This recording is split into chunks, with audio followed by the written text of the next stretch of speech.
দেশের জন্য উৎসর্গ প্রাণ, বাবার দেখা হলো না সন্তানের মুখ।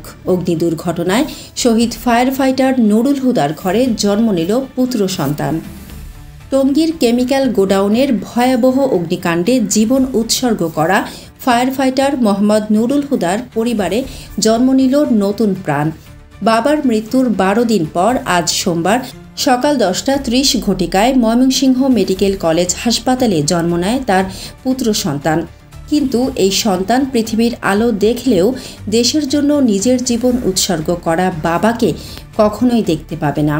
উল্লেখ্য, গত 22 সেপ্টেম্বর বিকেল 3:45 টঙ্গীর সাহারা মার্কেট এলাকায় একটি কেমিক্যাল গোডাউনে অগ্নি নির্বাপনে নিয়োজিত হয়ে গুরুতর দগ্ধ হন ফায়ার ফাইটার নুরুল হুদা।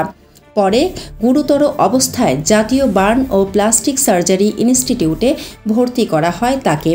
দীর্ঘ লড়াইয়ের পর 24 সেপ্টেম্বর বিকেল 2:40 ঘটিকায় সেখানেই মৃত্যুবরণ করেন এই অগ্নিযোদ্ধা। ফায়ার ফাইটার নুরুল হুদার মৃত্যুর খবর তার গ্রামের বাড়িতে পৌঁছানোর পর সেখানে শোকের ছায়া নেমে আসে। তিনি সন্তান লাভের অপেক্ষায় ছিলেন এবং আগামী 5 অক্টোবর তার তৃতীয় সন্তান জন্ম নেবে এমন আশা করা হয়েছিল, কিন্তু তার আগেই তিনি মারা যান। ফায়ার ফাইটার মোহাম্মদ নুরুল হুদা 1987 সালের 21 জুলাই ময়মনসিংহ জেলার গফরগাঁও উপজেলার ধামাইল গ্রামে এক সম্ভ্রান্ত মুসলিম পরিবারে জন্মগ্রহণ করেন। তিনি 2007 সালের 29 মার্চ ফায়ার সার্ভিস ও সিভিল ডিফেন্সে ফায়ার ফাইটার হিসেবে চাকরিতে যোগদান করেন।